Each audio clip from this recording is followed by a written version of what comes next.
Bismillahirrahmanirrahim. Assalamualaikum warahmatullahi wabarakatuh. Alhamdulillahi ala ihsani wa syukru lahu ala taufiqihi wa amtinani. Asyhadu an la ilaha illallah wahdahu la syarika lahu ta'ziman li sya'nih.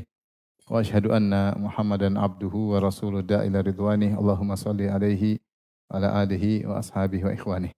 Pada pertemuan lalu telah kita bahas di antara dosa besar adalah uququl walidain, durhaka kepada kedua orang tua.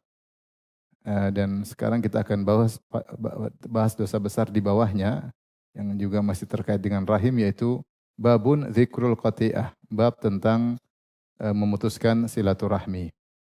Tentunya silaturahmi yang paling agung adalah berbakti kepada kedua orang tua. Dan memutuskan silaturahmi yang paling parah adalah memutuskan silaturahmi dengan kedua orang tua. Hanya saja para ulama membedakan, kalau berbuat baik kepada orang tua namanya birrul walidain. Adapun kalau berbuat baik kepada kerabat namanya silaturahmi. Silaturahmi. Demikian juga kalau durhaka kepada atau memutuskan silaturahmi dengan kedua orang tua namanya uquq, durhaka. Kalau memutuskan silaturahmi dengan kerabat namanya qati'atur rahim. Qati'ah itu memutuskan silaturahmi. Dan kerabat ada 3, kerabat karena nasab yaitu karena hubungan darah. Yang kedua kerabat bil musaharah dengan pernikahan, dan yang ketiga adalah kerabat dengan radha, dengan persusuan. Ketiga kerabat ini hendaknya disambung, namun yang paling utama di antara 3 kerabat ini adalah kerabat dengan nasab. Kerabat dengan nasab. Ya. Maka seorang mengenal nasabnya dalam rangka untuk menyambung kekerabatan dan agar tidak memutuskan silaturahmi. Oleh karenanya dalam silaturahmi ada prioritas. Prioritas yang paling utama adalah ring 1, yaitu tentunya kedua orang tua kita, kemudian kakek nenek kita, kemudian saudara-saudari kita, baik kandung maupun seayah maupun seibu, ini ring 1. Kemudian tante-tante, om-om dari sisi bapak maupun sisi ibu, ya. Kemudian ponakan-ponakan, ini semua ring 1. Adapun sepupu ring 2, ya. Secara prioritas dia masih nomor 2, bukan ring 1. Maka seorang berusaha mengenal ring 1 untuk utama dia sambung. Kemudian dia berusaha berbuat baik kepada mereka dengan apa yang bisa dia lakukan. Silaturahmi tidak terbatas pada kebaikan tertentu. Semua kebaikan yang bisa kita lakukan bagi kerabat termasuk silaturahmi. Apakah dengan harta, apakah dengan bantuan materi secara umum, apakah dengan nasihat, apakah dengan kunjungan, apakah dengan kata-kata yang baik, apakah dengan memaafkan, apakah semua kebaikan yang kita berikan kepada kerabat adalah silaturahmi. Dan semua hal yang bisa memutuskan hubungan dengan kerabat adalah bentuk memutuskan silaturahmi. Di sini di antara dosa besar adalah memutuskan silaturahmi. Syekh Muhammad bin Abdul Wahhab rahimahullahu taala membawakan dalil wa qaulullahi ta'ala, yaitu firman Allah Subhanahu wa taala, wa ma yudhillu bihi illal fasiqin. Dan Allah tidak menyesatkan dengan perumpamaan tersebut kecuali orang-orang fasik. Yaitu tentang perumpamaan tentang lalat atau nyamuk yang Allah sebutkan pada ayat sebelumnya. Setelah itu Allah sebutkan sifat-sifat orang yang fasik. Kata Allah, alladzina yanquduna ahdallahi min ba'di mitsaqih. Yaitu orang-orang yang membatalkan perjanjian mereka dengan Allah setelah ditekankan perjanjian tersebut. Wa yaqta'una ma amarallahu bihi ayyusal. Di antara ciri mereka, mereka memutuskan silaturahmi yang diperintahkan untuk disambung. Wa yufsiduna fil ard, dan mereka juga melakukan kerusakan di atas muka bumi, yaitu melakukan kemaksiatan di atas muka bumi. Ulaika humul khasirun, mereka itulah orang-orang yang merugi. Ayat ini menunjukkan bahwasannya di antara sifat-sifat orang fasik, selain membatalkan janji mereka dengan Allah, selain melakukan kemaksiatan di atas muka bumi, di antaranya adalah memutuskan silaturahmi. Wa yaqta'una ma amarallahu bihi ayyusal. Dan mereka memutuskan silaturahmi yang Allah perintahkan untuk disambung. Karena dalam surat Ar-Ra'd, ayat Allah sebutkan tentang sifat-sifat penghuni surga. Setelah itu Allah sebutkan sifat-sifat penghuni neraka. Di antara sifat-sifat penghuni surga kata Allah Subhanahu wa taala, walladzina yasiluna ma amarallahu bihi ayyusal wa yakhshawna rabbahum wa yakhafuna su'al hisab. Orang-orang yang menyambung silaturahmi yang diperintahkan untuk disambung. Setelah itu Allah mengatakan, ulaika lahum uqubad dar jannatu adnin yadkhulunaha wa man salaha min abaihim wa azwajihim wa dzurriyyatihim. Dan seterusnya Allah mengatakan bagi mereka surga. Setelah itu Allah sebutkan ciri-ciri penghuni neraka. Wa yaqta'una ma amarallahu bihi ayyusal. Orang-orang yang memutuskan silaturahmi yang diperintahkan untuk disambung. Tinggal kita pilih mau jadi penghuni surga sambung silaturahmi, ingin jadi penghuni neraka jahanam putuskan silaturahmi. Dan betapa banyak di zaman ini terjadi pemutusan silaturahmi. Bahkan terjadi salah prioritas ya. Betapa banyak orang menyambung hubungan relasi yang baik dengan kawan-kawannya yang tidak ada hubungan kekerabatan sama sekali. Tidak ada hubungan nasab, tidak ada hubungan pernikahan, tidak ada hubungan persusuan. Tetapi kerabatnya sendiri, kakaknya, adiknya, dia bertengkar dengan kakak dan adiknya. Dan dia menganggap kalau berkunjung ke temannya kita sambung silaturahmi. Padahal benar secara bahasa Indonesia, kita kunjungi teman namanya silaturahmi. Itu secara bahasa Indonesia, tapi secara syar'i itu bukan silaturahmi. Maka jangan sampai dia menyambung tali persaudaraan dengan sesama teman, ternyata dia memutuskan silaturahmi. Maka ini salah dalam skala prioritas. Maka seorang berusaha dalam hidup ini mencari surga dengan berbagai macam jalan. Di antara jalan utama agar kita bisa masuk surga adalah menyambung silaturahmi. Dan jalan masuk neraka juga banyak. Di antara jalan masuk neraka, putuskan silaturahmi. Ribut aja, ribut sama kakak, ribut sama adik, ribut sama bapak, ribut sama ibu, ribut sama tante, ya ribut aja, tinggal masuk neraka. Tinggal kecemplung ke neraka jahanam.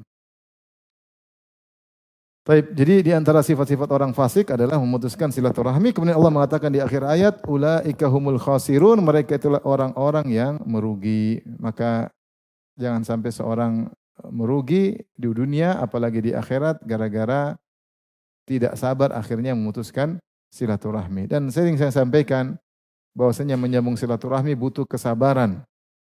Butuh kesabaran. Makanya ketika Allah menyebutkan ciri-ciri penghuni surga dalam surat Ar-Ra'd kata Allah, "Walladzina yasiluna ma amarallahu bihi," dan orang-orang menyambung silaturahmi. Setelah itu Allah mengatakan, "Wal malaikatu yadkhuluna 'alaihim min kulli bab salamun 'alaikum bima sabartum." Ketika di surga malaikat datang menemui penghuni surga dan mengucapkan salam dengan berkata, keselamatan atas kalian, atas kesabaran kalian, atas kesabaran kalian. Isyarat bahwasanya menyambung silaturahmi butuh sabar.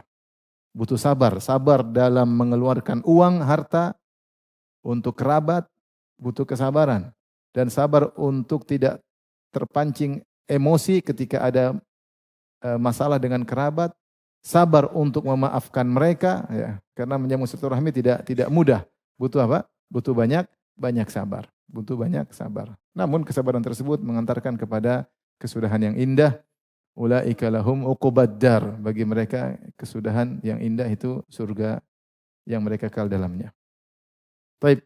Jadi di antara dalil bahwasanya memutuskan silaturahmi dosa besar adalah Allah mensifati mereka dengan orang fasik. Yang kedua, fasik itu pelaku dosa besar. Kalau pelaku maksiat secara umum disebut al-asi, pelaku maksiat. Tapi kalau fasik itu diitlakkan atau diucapkan atau disematkan kepada orang yang melakukan dosa besar. Apalagi di akhir ayat Allah mengatakan ulaika humul khasirun. Mereka adalah orang-orang yang merugi di dunia maupun di akhirat. Dalil berikutnya kata Al-Imam Muhammad bin Abdul Wahhab rahimahullahu taala walahuma an Jubair bin Mut'im radhiyallahu anhu marfu'an. Dari Jubair bin Mut'im radhiyallahu anhuma secara marfu' yaitu dari Nabi sallallahu alaihi wasallam, kata Nabi sallallahu alaihi wasallam la yadkhulul jannata qati'ur rahim. Tidak masuk surga orang yang memutuskan silaturahmi. Tidak masuk surga. Dan ini ancaman bahwasanya orang memutuskan silaturahmi ada kemungkinan tidak masuk surga. Ya, ancaman. Karena Rasulullah mengatakan tidak masuk surga orang yang memutuskan silaturahmi. Ini dalil sangat tegas bahwasanya memutuskan silaturahmi adalah dosa besar. Dosa besar. Karena diancam dengan tidak masuk surga. Kalau diancam tidak masuk surga berarti masuk mana? Masuk neraka ya. Berarti non surga sama dengan neraka. Sama seperti istilah. Jangan bilang orang kafir, bilang non muslim. Oke. Muslim, non muslim. Surga, non surga. Kalau bilang kafir neraka enggak etis katanya, enggak bagus. Ya sudah. Muslim non muslim, surga non surga. Ini sama, la yadkhul jannata qati', tidak masuk surga orang yang memutus silaturahmi. Berarti pemutus silaturahmi non surga ya. Ancaman tidak masuk surga ini berarti dosa besar, dosa besar. Ya. Maka orang yang memutus silaturahmi dia selain mendapatkan ancaman di akhirat, dia juga mengalami banyak kerugian. Kenapa? Karena orang menyambung silaturahmi, dia akan mendapatkan banyak keberuntungan. Cukuplah sabda Nabi SAW, ya, man ahabba an yubsatalahu fi rizqihi wa yunsa'a fi athari falyasil rahimah. Siapa yang ingin dilapangkan rizkinya, dipanjangkan umurnya, sambung silaturahmi. Ini Nabi yang memotivasi. Dan Nabi tidak mungkin bohong. Nabi yang bilang siapa yang ingin lapang rizkinya, ingin panjang umurnya, sambung silaturahmi. Terbukti orang-orang yang saya kenal yang suka menyambung silaturahmi, biasanya rezekinya lapang. Rezekinya lapang. Umurnya dipanjangkan oleh Allah. Harusnya keluar ketabrak truk, jadi cuma ketabrak becak. Aman. Tidak jadi mati. Umur dipanjangkan oleh Allah Subhanahu wa ta'ala. Gara-gara apa? Nyambung silaturahmi. Dia mau pergi kerja, pagi-pagi telepon mamanya, mak gimana kabar mak, sehat mak, silaturahmi nyambung. Alhamdulillah, begitu keluar rezeki lancar. Allah tambah rezekinya. Jadi bukan cuma keuntungan ukhrawi yang Allah janjikan, bahkan Nabi menjanjikan keuntungan duniawi. Apalagi yang mau kita harapkan dapat keuntungan akhirat, dapat keuntungan duniawi. Kita ini di dunia ini hidup apa? Pingin panjang umur, pingin punya duit banyak, benar enggak? Benar atau tidak? Antum pengen kawin lagi tapi diam-diam. Saya, kita ini pengen apa? Umur panjang, pengen duit banyak. Ini yang waktu kita habis-habisin buat ini. Makanya kita itu jaga makan, ke dokter, kalau sakit sampai keluarin duit banyak supaya umur panjang. Terus kita ini kerja sampai 24 jam, kadang kurang tidur. Kalau bisa sehari 25 jam kita kerjain ya. Sampai kurang tidur, sampai ini, sampai kerja keras, banting tulang, dibanting orang. Semuanya cari apa? Cari duit. Sekarang ada cara yang luar biasa, ini butuh iman. Kau ingin panjang umur, ingin rezeki lancar, sambung silaturahmi. Ustaz, saya menyambung silaturahmi enggak punya duit. Silaturahmi tidak mesti pakai duit. Kau datang, kau bantu, maafin dia. Kalau diomel-omelin sabar, itu nyambung silaturahmi. Ya. Tidak terpancing, tidak emosi. Allah punya cara. Ya. Maka dalam mencari rizki atau ingin panjang umur, ada sebab-sebab duniawi seperti berobat, seperti olahraga. Ada sebab-sebab ukhrawi, sebab-sebab agamis yang mungkin terkadang orang lalaikan padahal itu lebih dahsyat. Yaitu dengan menyambung silaturahmi. Maka orang yang memutuskan silaturahmi dia rugi. Akhirat dia rugi, dunia dia rugi. Makanya benar Allah mengatakan ulaika humul khasirun. Mereka adalah orang-orang yang merugi. Mereka orang-orang yang merugi. Dan subhanallah antum coba aja dalam hidup ini. Sambung silaturahmi semampu antum. Antum punya uang, sisihkan sedikit, kasih ponakan. Kirim kue buat kakak, kirim kue buat adik. Kalau enggak punya apa-apa, masih ada kuota, telepon. Telepon, alhamdulillah, gimana kabar, video call, liatin anak, lihat ponakannya. Menyenangkan hati saudara. Ya.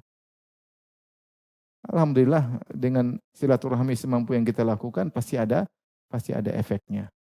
Kalau orang pelit sama keluarga, ya akhirnya rezekinya juga mampet. Rezekinya juga apa? Mampet. Makanya kalau kebetulan antum hidup lagi ada rezeki, tahu-tahu kakak lagi butuh uang, wah ini kesempatan dapat silaturahmi. Kasih sama saudara dia lagi butuh uang.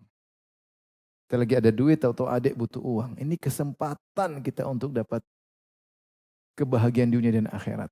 Lagi butuh uang, kita kasih dengan penuh bahagia. Daripada antum, lebih baik antum bantu kerabat daripada antum bantu yang lebih jauh. Bahkan kerabat didahulukan daripada anak yatim. Coba saya sama antum, bantu kakak dan adik lebih utama atau bantu janda? Hah? Sekarang tanya kok ketawa. Lebih utama bantu kakak adik atau bantu janda? Tergantung jandanya Ustaz. Jadi kakak adik lebih utama kerabat. Dapat sedekah dan dapat silaturahmi. Gak usah mikir jauh-jauh, ada kerabat dekat-dekat susah, mereka lebih utama. Makanya Allah kalau ketika nyebut kerabat, Allah mendahulukan kerabat daripada yang lainnya. Seperti firman Allah, wa atidzal qurba haqqahu wal miskina wa ibnas sabil. Berikanlah kerabat haknya, baru orang miskin, baru ibnu sabil yang kehabisan rezeki. Kata Allah juga setelah menyuruh berbakti kepada orang tua, kata Allah wabidil kurba wal yatama wal masakin wal jari dzil qurba wal jaril junubi washabil jambi sabil wa malakat aymanukum. Allah sebutkan setelah kedua orang tua kerabat, baru miskin, baru anak yatim yang lain. Kerabat selalu disebutin dulu. Allah mengatakan laisal birra an tuwallu wujuhakum qibalal masyriq wal maghrib walakinnal birra man amana billahi wal yaumil akhir wal malaikati wal kitabi wan nabiyyin wa atal mala ala hubbihi dzawil qurba wal yatama wal masakin wa ibnas sabil. Di antara bentuk kebajikan adalah wa atal mala ala hubbihi. Dia memberikan harta yang dia sukai kepada siapa? Dzawil qurba, kepada kerabatnya. Wal yatama, baru Allah sebutkan anak yatim. Wal masakin, baru orang miskin. Warubi ibn sabil, bayangkan kerabat didahulukan di luar. Dan untuk bisa menyambung silaturahmi butuh pengorbanan. Allah mengatakan wa atal mala ala hubbihi dzawil qurba. Dia memberikan harta yang dia sukai kepada kerabatnya. Makanya antum kalau ada rezeki, kasih yang antum sukai. Antum suka duit enggak? Sama, saya juga suka. Kasih itu duit sama keluarga. Antum mau belikan ke rumah kakak, ada ke adik, ke tante, ada keperluan apa? Ini lagi butuh freezer. Oh iya, belikan freezer baru. Jangan kirim freezer, ini freezer sebenarnya bagus tapi lagi rusak. Belikan yang, atau perbaiki dulu baru kasih. Kasih harta yang kita sukai, bukan yang kita mau buang cuma rumah udah penuh, kita kasih ke kakak, ke tante, ke adik. Enggak, kita kasih harta yang kita sukai. Allah mengatakan, wa atal mala ala hubbihi. Memberikan harta yang dia sukai kepada kerabat. Butuh pengorbanan. Butuh pengorbanan. Kalau enggak berkorban gimana menyambung silaturahmi. Kalau antum tidak punya duit sampai Allah ajarin berkata-kata yang baik. Apa kata Allah di surat Al-Isra? Kata Allah, wa ati dzal qurba haqqahu wal miskin wa ibnas sabil wa la tubadzir tabdzira innal mubadzirina kanu ikhwana syayatin wa kana syaitanu rabbika kafura wa imma tu'ridanna anhum ibtigha'a rahmatin mir rabbika tarjuha faqul lahum qawlan maysura. Allah perintahkan kasih hak kerabat, kemudian Allah ajarin kalau kau enggak punya uang bagaimana? Wa imma tu'ridanna anhum ibtigha'a rahmatin mir rabbika tarjuha faqul lahum qawlan maysura. Kalau kau berpaling dari kerabat, di antaranya kerabat misalnya minta uang, datang keperluan, kau berpaling karena kau tidak punya, dan kau punya harapan ada punya rezeki di kemudian hari, kata Allah faqul lahum qawlan maysura. Ucapkanlah kata-kata yang enak didengar. Bilang maaf tante, saya belum punya uang, mudah-mudahan bulan depan, doain aja tante. Yang tante ini minta terus. Untung tante punya ponakan seperti saya. Ini menyakiti hati tante, mending enggak usah kasih. Kata Allah, qaulun ma'rufun khairum min shadaqati yatba'uha adza. Kata-kata yang baik menolak lebih baik daripada sudah kasih sedekah tapi disusulkan dengan kata-kata yang menyakitkan. Jadi mau saya, ikhwan, ini pengalaman hidup banyak orang. Bahwasanya siapa yang menyambung silaturahmi, dialah mereka yang beruntung dunia maupun di akhirat. Makanya dalam hadis yang sahih ketika Rasulullah SAW mengatakan diletakkanlah jisr jahannam sirat alamat ini jahannam, diletakkan sirat di atas neraka jahannam, fayursalu rahim wal amanah fayakumani ala jambatai sirat. Maka Allah kirim rahim dan amanah. Kemudian rahim dan amanah berdiri di samping sirat, dua sisi sirat. Siapa yang lewat sirat, kalau dia suka menyambung silaturahmi dan suka menunaikan amanah, dia akan jalannya lancar. Tapi kalau ternyata dia suka memutuskan silaturahmi dan dia tidak amanah, dia akan dihadang oleh rahim dan amanah. Karena rahim dan amanah nunggu. Si fulan suka nyambung, tambah cepat jalannya. Oh ini nih, mainnya keluar terus, tidak pernah perhatian sama kakak adiknya. Oh berhenti, nggak bisa. Dan ini nyambung silaturahmi butuh sabar. Jangan saya putuskan silaturahmi. Saya sering cerita ada kawan, dia bilang sama saya, Ustadz, saya ini kalau kasih hadiah banyak sama kerabat saya, mereka bilang kamu sombong. Kalau kasih sedikit, pelit. Serba salah. Yang satu lagi lapor, Ustadz, saya ini bantu kakak saya tidak pernah terima kasih. Dia bilang memang kau wajib bantu saya. Bukankah dulu waktu kecil saya yang cebokin kamu? Jadi gara-gara dia pernah cebok, dia tagih sampai tua. Bilang aja sama dia, gantian Kak, saya cebokin kamu biar balas budi. Jadi gara-gara dia pernah cebokin adik, dia ingatin terus. Adiknya bantu nggak pernah terima kasih. Dia bilang memang itu kewajibanmu. Karena dulu kecil saya yang rawat, saya yang cebokin kamu. Saya bilang sabar. Nyambung silaturahmi memang kita butuh sabar dan tidak butuh terima kasih mereka. Kita butuh balasan dari siapa? Allah Subhanahu wa taala, bukan dari manusia. Bukan dari manusia. Maka ikhwan sekalian, jangan sampai putuskan silaturahmi. Sabar, hidup ini sabar. Di antara sarana pahala paling baik adalah menyambung silaturahmi. Di sini Rasulullah SAW mengingatkan, la yadkhul jannata qati'. Tidak masuk surga orang yang memutuskan silaturahmi. Ini ancaman. Ancaman. Bisa berarti tidak masuk surga, yaitu masuk neraka. Bisa jadi kalaupun dia masuk surga, karena kebaikannya banyak, tidak akan masuk di awal. Kalaupun dia masuk surga. Tidak akan masuk di awal. Tapi ada kemungkinan dia masuk neraka gara-gara dosa ini. Hadis berikutnya, waqala rahimahullahu ta'ala, berkata Imam Muhammad bin Abdul Wahhab rahimahullahu ta'ala, walahuma an Abi Hurairah radhiyallahu ta'ala anhu marfu'an. Dan dari Abu Hurairah secara marfu' dari Nabi SAW, kata Nabi SAW, inna Allah ta'ala khalaqal khalqa. Allah menciptakan makhluk. Hatta idza faraga minhum atau fariqa minhum, ketika Allah selesai menciptakan makhluk seluruhnya, qamatir rahim faqalat, maka berdirilah rahim. Rahim ini suatu yang abstrak asalnya, tapi Allah bisa jadikan konkret, dan ini banyak dalam syariat. Seperti Allah mendatangkan kematian, yu'ta bil maut yaumal qiyamah ala hayati kabsh. Kematian didatangkan pada hari kiamat dalam bentuk domba, kemudian disembelih antara penghuni surga dan penghuni neraka. Ya. Kata Allah, hal ta'rifunahu, kalian kenal ini? Wahai penghuni surga, penghuni neraka, kami kenal, ini kematian. Kematian asalnya abstrak, tapi Allah datang konkret. Di antaranya seperti siapa yang baca surat Al-Baqarah dan surat Al-Imran, maka akan datang pada hari kiamat. Amalan yang kita baca, qiraah asalnya abstrak, tapi Allah bisa datang dalam bentuk konkret. Seperti dalam alam barzah, maka datang amal soleh dalam bentuk seorang yang tampan, baju yang indah, sangat wangi. Maka penghuni kubur berkata, man anta, siapa engkau? Fawajuhuka alladhi yubashiru bil khair, wajahmu yang mengisyaratkan tentang kebaikan, memberitakan tentang kabar baik. Kata orang tersebut, ana amaluka saleh, aku adalah amal solehmu. Aku adalah salatmu, ibadahmu, baca Qur'anmu, silaturahmimu.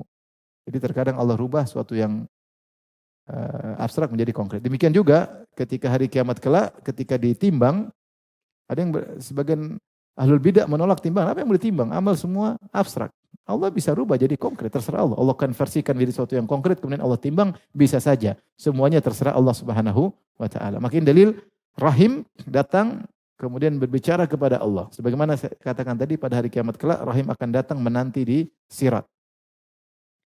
Maka rahim berkata, hadza maqamul a'idhi bika minal qati'ah. Ini tempat saya berlindung kepada engkau dari pemutusan silaturahmi. Qala na'am, kata Allah benar. Itu benar, kau berlindung kepada Allah atas pemutusan silaturahmi, itu dia diputuskan. Kata Allah, amma tardaina an asila man wasalaki? Apakah kau suka wahai rahim kalau aku menyambung orang yang menyambungmu? Wa aqta'u man qata'aki, dan aku akan memutuskan orang yang memutuskan engkau. Qalat bala, kata rahim tentu ya Allah. Qala fadzalika laki, kalau gitu seperti itulah yang sebagaimana kau harapkan akan aku berikan. Perhatikan di sini.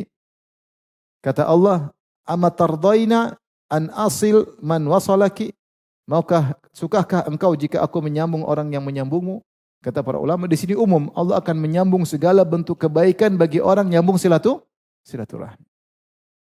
Wa aqta'u man qata'aki, dan aku akan memutuskan orang yang memutuskanmu, itu Allah akan memutuskan dari banyak kebaikan, Allah memutuskan banyak kebaikan dari orang yang memutuskan silaturahmi. Jadi semangat kita untuk nyambung silaturahmi, karena kalau kita nyambung, Allah nyambungin kita. Nyambung kita dengan apa? Dengan kebaikan. Kebaikan apa? Allah yang lebih tahu. Mungkin hidayah, mungkin kesehatan, mungkin kebahagiaan, kita nggak tahu.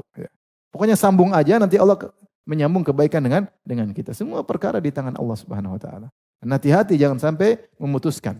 Siapa yang memutuskan maka diputus oleh Allah Subhanahu wa taala. Suma qala Rasulullah sallallahu alaihi wasallam, kemudian Rasulullah sallallahu alaihi wasallam berkata, "Iqra'u in syi'tum", kalau kalian mau, bacalah firman Allah, "Fahal asaitum in tawallaitum an tufsidu fil ardi wa tuqatti'u arhamakum." Apakah dalam Al-Quran, dalam surat Muhammad ayat 22, dan lanjutnya ayat 23, ulaikal ladzina la'anahumullah wa asammahum wa ama absarahum. Kata Allah, apakah sekiranya jika kalian berkuasa, lantas kalian melakukan kerusakan di atas muka bumi, itu dengan bermaksiat, melakukan kerusakan di muka bumi. Wa tuqatti'u arhamakum, dan kalian memutuskan silaturahmi. Ulaikal ladzina la'anahumullah, mereka itulah orang yang dilaknat oleh Allah. Wa asammahum fa asammahum, Allah membuat mereka tuli. Wa a'ma absarahum, dan Allah membuat mereka buta. Di antara dampak dari memutuskan silaturahmi adalah Allah cabut hidayah. Makanya Allah mengatakan, kalau kalian bisa jadi kalian berkuasa, kalian melakukan kemaksiatan, wa tuqatti'u arhamakum, dan kalian memutuskan silaturahmi, kata Allah, ulaikal ladzina la'anahumullah. Mereka itu dilaknat oleh Allah. Ini dampak buruk pertama, dilaknat. Apa maknanya dilaknat? Dijauhkan dari rahmat Allah. Kalau sudah tidak dirahmati Allah, repot. Yang kedua, fa asammahum wa ama absar. Allah bikin mereka tuli, Allah bikin mereka buta, yaitu mereka susah mendapat hidayah. Makanya terkadang orang memutuskan silaturahmi hatinya keras. Dikasih tahu susah. Ternyata kita teliti-teliti sebabnya dia memutuskan silaturahmi. Ternyata dia ribut sama orang tuanya. Ternyata dia tidak menghormati orang tuanya. Ternyata dia suka menyakiti hati kakak dan adiknya. Ternyata dia sombong terhadap tante dan omnya. Mentang-mentang. Di antara sebab ini Allah mengatakan tadi, in tawallaitum, kalau kalian berkuasa. Orang berkuasa bisa memutuskan silaturahmi. Bisa. Orang yang punya kekuasaan dengan hartanya, dengan jabatannya, bisa lupa diri, akhirnya malah memutuskan silaturahmi. Maka di antara dampak buruk dari memutuskan silaturahmi, dilaknat oleh Allah, ditutup jalan hidayah. Fa asammahum wa ama absarahum, maka dibuat tuli dan dibuat buta. Artinya tuli tidak bisa mendengar ayat-ayat Allah, buta tidak bisa melihat tanda-tanda yang Allah berikan. Mau dinasihati, enggak dengar. Masuk telinga kanan, keluar telinga kiri. Terkadang enggak masuk, belum masuk sudah mental. Sehingga susah dikasih tahu. Ada orang susah dikasih tahu. Sombong, angkuh, congkak dan yang lainnya. Oleh karenanya seorang waspada jangan sampai dia memutuskan silaturahmi, karena silaturahmi adalah dosa besar dan sebab masuk neraka jahanam. Baik, kita lanjut. Bab berikutnya, babun adzal jar, bab tentang mengganggu tetangga. Adzal jar, mengganggu tetangga. Wa qaulullahi ta'ala, kemudian Al-Imam Al-Muhammad bin Abdul Wahhab membawakan ayat, wal jari dzil qurba wal jaril junubi was sahibi bil jambi. Dan seterusnya, yaitu Allah suruh untuk berbuat baik kepada kerabat, ya, wabil qurba wal tamal sakin wal jari dzil qurba. Setelah itu Allah juga suruh berbuat baik kepada tetangga dekat, tetangga jauh. Allah sebut dalam Al-Quran tetangga dekat maupun tetangga jauh. Di antara amal soleh yang sangat dianjurkan adalah berbuat baik kepada tetangga. Ya, berbuat baik kepada tetangga. Makanya Rasulullah mengatakan, la yazalu Jibril yusini bil jar hatta dhanantu annahu sayuwarrithuhu. Senantiasa Jibril datang kepadaku dan berwasiat kepadaku untuk berbuat baik kepada tetangga. Itu Jibril datang berulang-ulang. Wahai Rasulullah, berbuat baiklah kepada tetangga. Wahai Rasulullah, perhatikanlah tetangga. Wahai Rasulullah, jangan mengganggu tetangga. Berulang-ulang. Sampai saya menyangka, saking Jibril berulang-ulang menyampaikan tentang tetangga, saya menyangka sayuwarrithuhu, jangan sampai datang syariat, Jibril bawa syariat baru, bahwasanya tetangga termasuk ahli waris.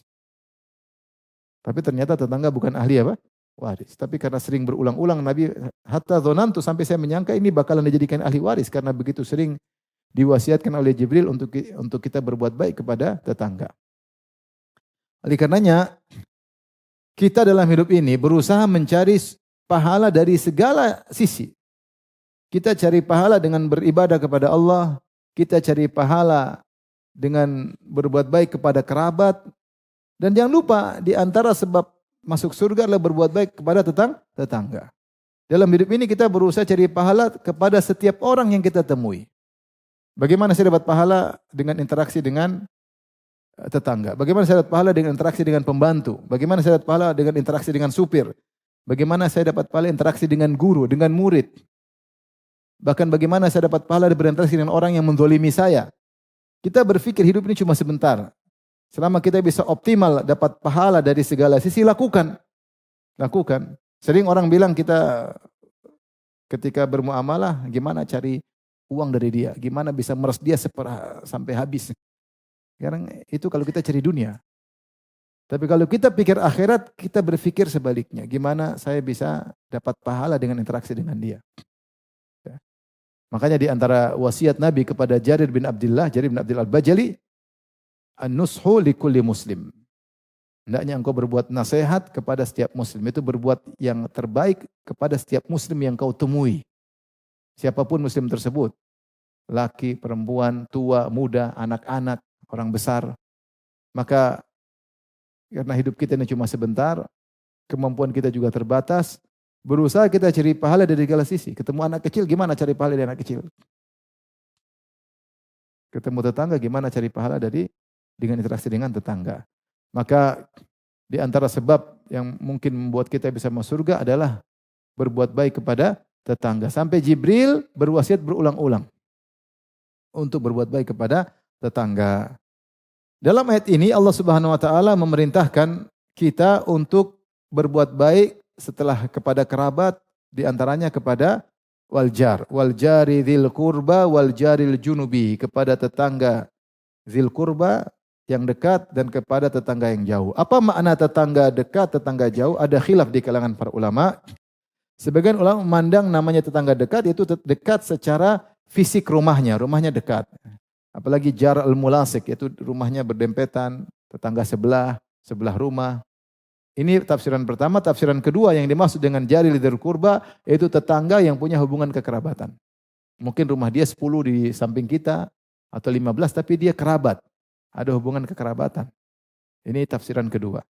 Wal jari al-junubi, dan tetangga jauh, sebagian menafsirkan itu secara posisi dia jauh.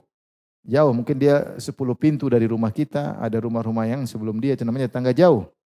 Dan ada yang mengatakan wal jari dzil qurba al-junubi, maksudnya tetangga yang tidak punya hubungan kekerabatan. Dari sini para ulama membagi tetangga ada 3. Tetangga yang punya 3 hak. Tetangga yang punya 3 hak adalah tetangga sekaligus kerabat. Dia punya hak sebagai seorang muslim, tetangga muslim dan kerabat. Dia punya hak sebagai seorang muslim, dan dia punya hak sebagai tetangga, dan dia punya hak sebagai kerabat. Yang kedua, tetangga muslim tetapi tidak ada hubungan kerabat.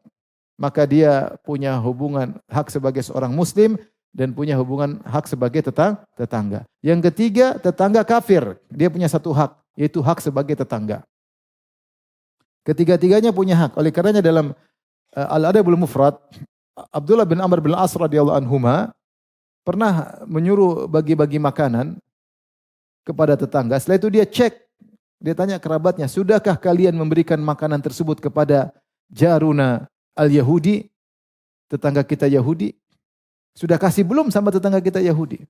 Sungguh saya mendengar Rasulullah SAW bersabda, la yazalu Jibril yusini bil jar hatta dhonantu annahu sayuwarrithuhu. Jibril senantiasa mewasiatkan kepadaku untuk berbuat baik kepada tetangga sampai kata Rasulullah, aku menyangka Jibril bakalan menjadikan tetangga sebagai ahli waris. Dipahami oleh Abdullah bin Amr bin As, bahkan tetangga Yahudi pun punya hak untuk kita baikin.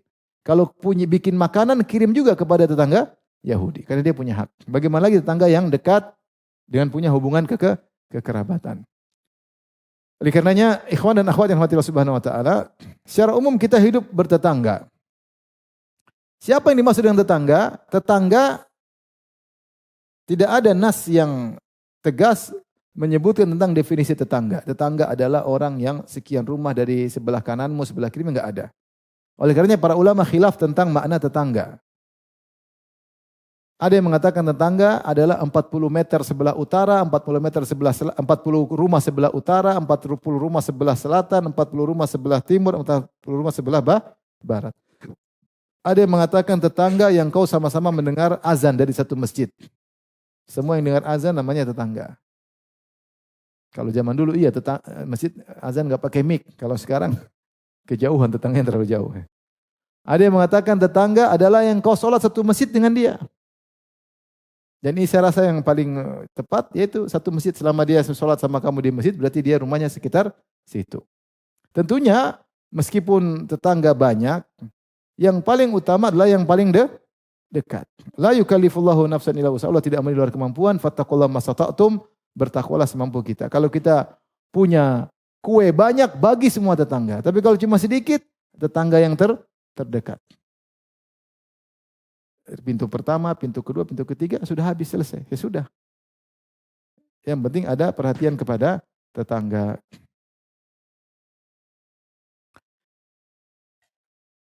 Kemudian Al-Imam Muhammad bin Wahab rahimahullah membawakan hadis berikutnya, kata beliau, an Abi Syuraih radhiyallahu anhu marfu'an. Dari Nabi SAW, "Man kana yu'minu billahi wal yawmil akhir falyukrim dhaifahu."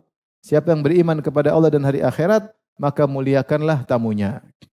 "Wa man kana yu'minu billahi wal yawmil akhir falyuhsin ila jarihi." Siapa yang beriman kepada Allah dan hari akhirat, berbuat baiklah kepada tetangganya. "Wa man kana yu'minu billahi wal yawmil akhir falyakul khairan aw liyasmut." Siapa yang beriman kepada Allah hari akhirat, maka ucapkanlah yang baik atau diam.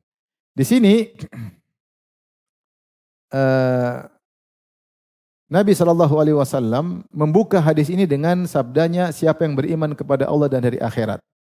Karena untuk menerapkan perkara-perkara ini butuh iman, dan butuh iman kepada Allah dan butuh iman kepada hari akhirat. Kenapa hari akhirat adalah hari pembalasan, yaumuddin. Kalau tidak ingat balasan di akhirat, sulit mengamalkan hadis ini. Pertama kata Nabi, siapa yang beriman kepada Allah dan hari akhirat, muliakan tamu. Kalau tamu kita muliakan. Kita berharap ganjaran dari siapa? Allah. Dan kita berharap ganjaran di akhirat. Makanya Nabi bilang beriman pada hari akhirat. Ada tamu kita muliakan, kita jamu dengan baik. Kita sambut dengan apa? Baik. Kalau tamu kita pakai baju yang bagus, sambut dia, dia merasa dihormati. Kita hidangkan makanan. Jangan ketemu dia pakai kaos oblong, robek-robek. Ya. Seakan-akan kita tidak menghargai dia. Kemudian cuma beli gorengan aja, selesai. Ya, kalau bisa kita jamu dengan baik, dan kita berharap ini diganti di mana? Di akhirat. Maka butuh iman. Bahwasanya ini semua ada pahalanya. Kalau enggak, pelit sama tamu. Ada kawan dulu cerita, ketika bertamu di rumah seorang mahasiswa, mungkin dia tidak punya uang, musim panas. Kemudian tamu datang, ini orang tidak nyala-nyalakan AC. Karena bayar listrik mahal. Sehingga orang kepanasan. Dan dia tidak menyalakan AC. Orang gini-gini dia tidak nyalakan AC. Karena listrik mahal. Bayar listrik mahal. Ya mungkin dia nggak bisa bayar. Kita kasih uzur. Tapi maksud saya apakah harus sampai seperti itu? Ya. Selama kita mampu, kalau ada tamu dari jauh, hari pertama, hari kedua, hari ketiga kita jamu. Kalau kita nggak menyuang, hari keempat kita bilang, mohon maaf saya nggak bisa jamu lagi. Boleh. Boleh. Hari keempat kita bisa usir dengan halus. Boleh. Kalau nggak mau sudah. Karena kewajiban. Sunnah cuma sampai 3 hari. Kalau punya kemampuan lebih dari itu silakan. Kalau enggak, hari keempat sudah kita sibuk, punya kesibukan. Ya dia harus ngerti juga. Makanya sunnah itu seimbang. Tidak juga nyuruh dia dijamu sampai berbulan-bulan. Enggak. 3 hari karena seorang masing-masing punya privasi. Punya privasi. Datang dari jauh, minta dijamu, kita jamu. Setelah 3 hari masih lanjut. Hari keempat, mungkin hari kelima dia pulang. Ternyata 1 bulan.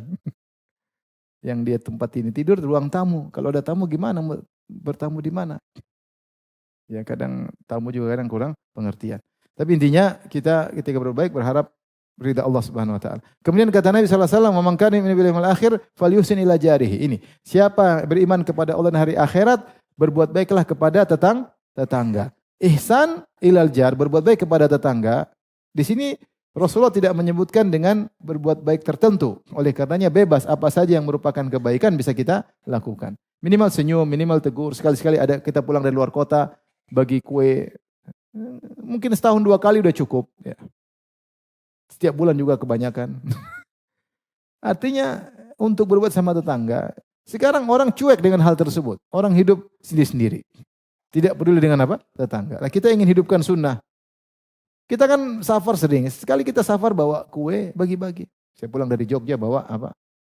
Kue Jogja, bagi-bagi. Ada 20 tetangga, kasih semua. Apa-apa. Mau diterima, enggak urusan, kasih aja. Enggak ada bosnya, kasih pembantunya. Ya. Enggak apa-apa. Nanti 6 bulan kemudian bagi lagi. 2 kali setahun, 3 kali setahun, cukup. Kita sudah berbuat baik sama tetangga. Sampai Nabi SAW begitu memotivasi, kata Nabi SAW, "Idza tabakhta marakatan fa'akthir ma'aha." Kalau engkau sedang masak gulai atau masak makanan yang ada kaldunya, banyakkanlah airnya. Kalau kau punya uang sedikit, cuma bisa beli daging sedikit, banyakin apa? Airnya. Bagi-bagi airnya. Meskipun daging sedikit-sedikit agar bisa dirasakan oleh tetangga. Kenapa? Kita sudah ganggu tetangga dengan aroma. Kita udah masak aroma, ini siapa yang masak ini? Nah, kita kasih meskipun kuahnya. Ada dagingnya sedikit, suruh digali dalam, insya Allah ada dagingnya. Maksudnya Nabi ngajarin, jangan pelit. Kalau memang kau nggak punya daging, ya semampunya, perbanyak airnya, kasih. Kalau punya daging banyak, kasih banyak-banyak. Ya, kalau nggak punya, ini maksudnya Rasulullah mengisyaratkan berbuat baik sama tetangga, jangan tunggu banyak dulu. Semampunya saat dia kasih, dimulai dari yang sedikit-sedikit. Kemudian Rasulullah mengajarkan tetangga yang dikasih hadiah hendaknya terima. Yang bilang, apaan sih cuma kasih gini? Jangan sombong, terima. Dia sempat mikirin kamu. Makanya dia waktu masak kasih banyak, micin. Kirim ke kamu, minimal dia udah mikirin kamu. Ya sudah, nggak ada masalah. Harus terima hadiah meskipun kelihatannya sedikit. Berarti dia perhatian. Dia mikirin kamu itu sudah luar biasa. Mana tetangga mikirin kita. Ya. Oleh karenanya Rasulullah ngajarin untuk berbuat baik kepada tetangga. Kalau kita pulang kemudian lagi bawa rambutan, kemudian tetangga lihat, kebetulan dia sudah lihat, kasih. Jangan tutup. Ini tadi dia terlanjur cium kita kasih, dia terlanjur lihat, kepingin kasih aja. Kalau dia bilang nggak usah, ya sudah, alhamdulillah nggak usah. Kasih aja. Dapat pahala, butuh. Kita ini butuh pahala. Gak tahu sedekah kita mana yang diterima oleh Allah, hadiah mana dari kita yang diterima oleh Allah Subhanahu wa taala. Ya. Saya cerita teman, dia baru pindah rumah. Dia parkir, dilihat sama tetangganya. Pak, jangan parkir di sini. Dikit-dikit diomelin. Besok-besok dia kasih hadiah banyak. Selesai, enggak pernah diomelin lagi. Manusia lemah. Ahsin ilan nasi tasta'bid qulubahum. Berbuat baiklah kepada manusia, kau akan menawan hatinya. Coba aja, enggak usah dibantah. Pak, gini aja ngomel. Saya cuma parkir sebentar, enggak usah dibantah. Makasih Pak. Ya, Pak. Besok bawain coklat dari Dubai. Insya Allah, dia juga namanya manusia. Dikasih jadi pekewan. Besok-besok, siswa, Masya Allah Pak, ada kemana Pak? Disapa. Jadi nggak usah dibalas dengan omelan, udah kasih hadiah. Manusia punya sifat, kalau dibaikin dia akan baik.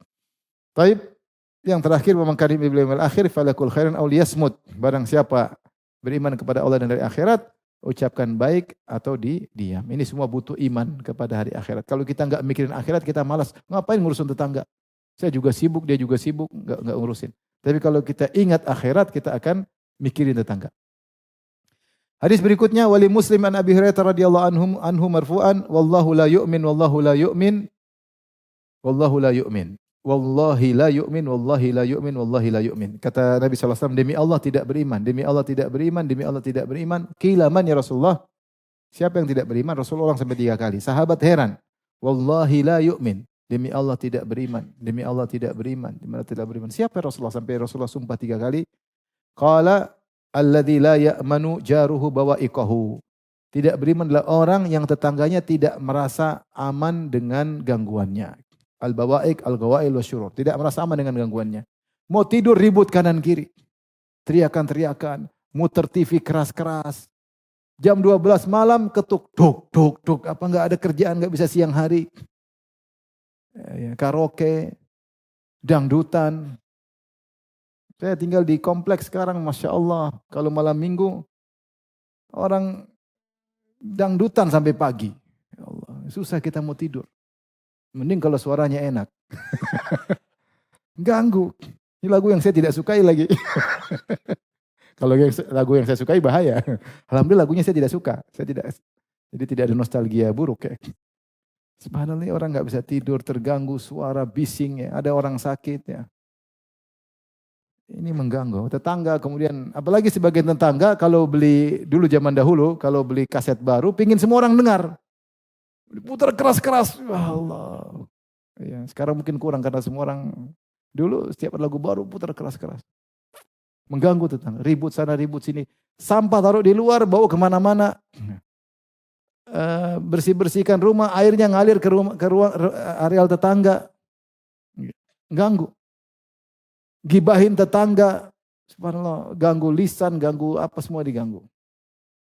Ada kemarin nanya, Ustadz, saya pernah salah Ustadz sama tetangga. Jadi saya punya pohon sampai lari ke tetangga. Akhirnya tetangga marah, akhirnya saya potong. Sekarang Ustadz, ada kotoran hewan dia lempar ke pekarangan saya. Saya bilang sabar.